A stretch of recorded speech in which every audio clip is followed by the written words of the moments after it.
Black Swan na ito na pinangalan ng Elsa ay may grupo ng mga isda bilang mga alagang hayop. Tila siya mismo ay hindi nakakaalam na siya ay isang alagang hayop din. Si Elsa ay may kakaibang ugali.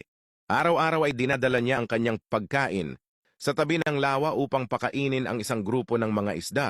Noong unang nakita ni Elsa ang grupong ito ng mga gintong isda, nagustuhan niya agad ang mga ito. Kaya't sinimulan niyang dalhin ang pagkaing nakuha niya mula sa kanyang may-ari sa tabi ng lawa upang pakainin ang mga isda na ito. Sa tuwing pumupunta si Elsa sa tabing lawa, isang grupo ng mga isda ang sumusulpot mula sa tubig na tila tinatanggap ang kanyang pagdating. Nang makita ito, lubos na nasiyahan si Elsa dahil naniniwala siyang naging kaibigan niya ang mga isdang ito. Laking gulat ng may-ari ni Elsa nang makita ito at lalo pang lumalim ang pagmamahal ng may-ari kay Elsa. Mula noon, ang may-ari ni Elsa ay naghahanda ng pagkain sa oras-araw, hindi lamang para kay Elsa kundi pati na rin sa isda. Hindi alintana kung maulan o maaraw, taglamig o tag-araw.